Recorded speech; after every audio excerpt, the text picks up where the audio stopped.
All right, what's up, guys? My name is Zach, and today I am driving a 1989 Toyota Camry. Up front is a 2.0-liter inline 4, and down below is a 4-speed automatic transmission. Now, I am super excited to be driving this Toyota Camry. First of all, my friend Adam picked up this car a week ago, and it has been kept in immaculate shape. It only has 71,000 miles on it, and you will not find a flaw on the body. It is absolutely amazing. It's such a time capsule, and it's really going to give me a great look and great insight into what cars were like in 1989. The second reason I'm super excited to be driving this car is because I've actually driven two of its competitors from 1990. The Honda Accord, the CB7 Honda Accord, as well as the Mazda 626, which I'll leave both of those reviews at the end of the video. And the best thing is that I've driven those cars within the last couple of months, so they're still fresh in my mind, so I can give a solid comparison, and I'll do so at the end of the video. But let's get back to that 2-liter inline 4. There was a V6 offered a little bit later on. You could actually get this in an all-track as well, but this is just the little 2-liter. I'll put the miles per gallon from the factory up on the screen as well. This is where the Camry really succeeds and excels, especially because it's an older vehicle. You might not be getting these exact numbers, but you're getting something pretty dang close. Like I said, paired to it is an automatic transmission. You could get this in manual. However, I don't mind the automatic transmission. It actually shifts really well. I can put it into power mode if I'd like to do that. If I want a little bit of extra razzle dazzle in my drive, it'll hold on to gears a little bit longer. But it's not clunking, it's not beeping or squeaking.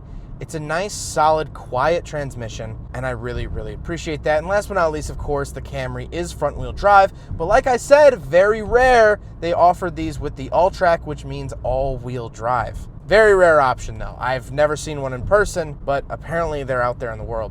All right, let's see what kind of turning radius the Camry has. Ooh, very good. Very good. Wow, okay. So let's talk about the interior. This is where the Camry is really going to start to shine. In front of me, I have a bunch of different gauges. On the far left, I have brake, check engine light, my charge, and seatbelt warnings. Then I have my coolant temperature and fuel. Then on the right, I have my speedometer, and on the far right, I have more warning lights for the oil pressure, doors, and lights. To the bottom right of the gauges, that's actually where I'll find my gear selector that tells me what gear I'm in. It looks digital. I don't think it is, but it looks digital, and I really like that. And I can also tell if I'm in power mode or not for the transmission right there on that same readout. To the upper left of the gauges, I do have my defroster, and on the upper right, I have my cruise control and my hazard button. I like this. This is very much an 80s sort of thing, and very much a Top Gun cockpit sort of, you know, the buttons are coming at you every which way. Very angular. I like this a lot. Very 80s. On the steering wheel, I don't have anything. It does say Camry on it, but I don't actually have any buttons, which I like. It's very clean, very simple, and the steering wheel itself is very thin, but I like it. To the left of me, I do have my gauge dimmer switch and a coin holder. And then on the door, I do have my power windows and power locks. Interestingly enough, the driver's window is automatic down. It is not automatic back up, but it is automatic down. For 1989, that's big props. Moving into the center, I do have a little clock underneath the cruise control button. Then I have two center vents. My air conditioning controls, AC blows ice cold. I love it. They're very simple, very basic, nothing really to write home about. However, they have very solid clunks when they do go into gear. Or not into gear, I mean, you know, when you actually move them, it's very solid clunks. I like that a lot. It doesn't feel flimsy, it doesn't feel cheap. Then I have the radio itself. Again, nothing too crazy here. I don't actually even get a tape player. I just get an AM, FM radio, volume knob, bass and balance actually pop out, very much like regular old 80s cars. Then I have a cigarette lighter and an ashtray, and then the shifter itself. The shifter is very tall because it's actually mounted pretty low down on the center console. However, it has a nice, satisfying clunk into gear. I really like that. When I move it, I know that I'm moving it, and I can feel each gear position as I move it through, which is very nice. Even on an automatic shifter, it's very nice to feel that, and I'm not guessing when I put it into a gear. Then I have my parking brake and my electronically controlled transmission buttons. So I can either leave it in normal or I can put it into power mode. Like I said earlier, this holds onto the gears a little bit longer, revs it out a little bit, gives you a little bit extra power. It's not going to unlock some secret turbo. You're not going to blow the doors off a Lamborghini at drag week, but it gives you a little bit of extra power, and I really like that. I also have a button that is pushed down for the seatbelt release. So let's talk about the seatbelts. The seatbelts are power seatbelts. This was sort of a gimmicky thing for the late 80s, early 90s. Series 5 RX-7s had this, the Accord had it that I drove, the Mazda 626 that I drove had it. To us, it's very funny, very gimmicky, sort of a tall tale sign that this car is a product of the 80s. And they really thought that this was the future. However, if something got stuck in the track or your seatbelt, didn't move the way it was supposed to, then you didn't have seatbelts. And that's kind of a big no-no when it comes to automobiles. So instead of figuring out a way to make sure they never break, they just got rid of them. And so a lot of my younger viewers probably have never been in a car with these power seatbelts, but these were pretty commonplace back in the day. Speaking of seatbelts, we'll talk about the seats themselves. Very comfortable. 80s, 90s cars were very, very comfortable.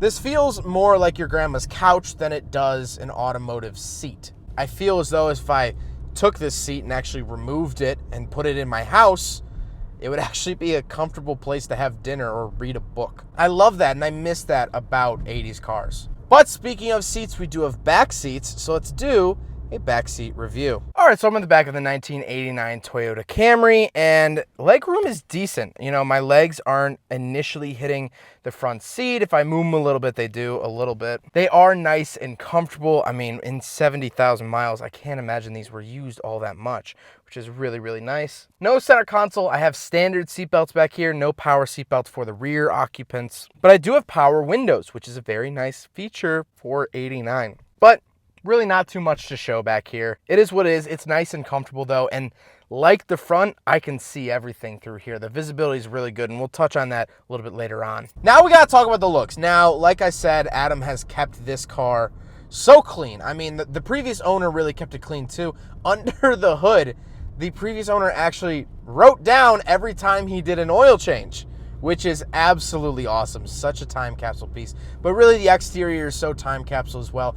I love, love, love the look of it. It's boxy, it's angular, it's so 80s, it's so recognizable, it's so nostalgia brewing. I absolutely love it. I even especially love the taillights. They look very much like the Japanese domestic market vehicle, the Toyota Crown. Sort of looks like the taillights from one of those, or like a Cressida or something of the sort. I really like the look of it overall.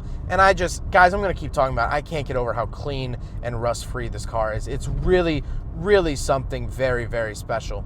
And so as we get towards the end of the video, I'd actually like to hop back into the interior and talk about it for a second, because there's something that I realized while driving this car that I absolutely love, and it is, well, actually two things. First of all, I will say the visibility is amazing. The A pillar is tiny, the B pillar is tiny, and the C pillar, it's not tiny, but it's not big either. Visibility is king in the 89 Camry. I can see everything. There are almost no blind spots. Really, really nice, really great. But the second and main thing I want to talk about with the interior of the Camry is the build quality. Right now as I'm driving, and I always yell in my reviews. I'm Italian and Irish. I'm just bred to yell. But I don't have to yell in this car. And when I do talk quietly, there's no squeaks, there's no rattles, there's no weird, uncalled for noises. I recently drove a 2005 GMC Safari. Almost the same mileage. Yeah, it's 15 years newer, but almost the same mileage. And while I was driving, the rear door, this rear sliding door was squeaking. The dash, there was all these creaks and crumbles and weird things. Same mileage as this car. The Camry has just held up way better. It really feels like an older Volvo in here. Everything has a purpose. Everything is built properly. It's put in the right spot. It's secured down. I don't get rattles. I don't get any sort of nuisance from the car's age. It honestly feels like I was teleported back to 1989 and I'm driving my new Camry home. That's how good the build quality is. Now, the road noise in here isn't great. There's not a lot of sound deadening because this is still a very thin car. That's how you get those thin A-pillars. And, it doesn't have great sound deadening. However, it's an 80s car. None of them had good sound deadening. So my final thoughts on this, let's go back to the fact that I've driven a CB7 Accord and a Mazda 626 of nearly the same exact year. These were all competitors at the time, and you could kind of tell they're kind of styled very similarly as well. And so which is better? Which would I take? And honestly, I don't know. I'm a huge Mazda fanboy. I'd probably take a Mazda 626. But all three of these cars were so incredibly well built. There was a focus on the little details that's just missing in these mass-produced cars of 2020. Attention to detail. That's the phrase I was looking for. Attention to detail.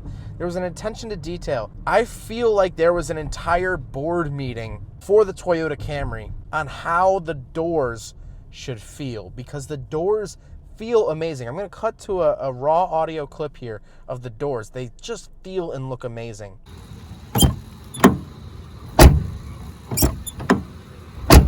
There was a Japanese man who was incredibly stressed out about the spacing between the oil pressure light and the door light, and he nailed it. There was someone at Toyota that had 10 cups of coffee in a day and didn't sleep for 48 hours to figure out how to secure the dashboard in a way where it wouldn't rattle at highway speeds. Someone spent a majority of their time figuring out how to put the chrome pieces on the outside. And okay, maybe all these stories I just said, maybe that's not true. Maybe there weren't any late nights spent on the Camry. But you know what? It feels like it.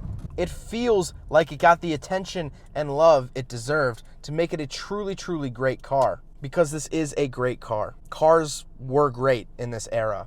They held up well. They were built well. And I love them. I love all of them. And so I can't pick between the 626, the Accord, or the Camry.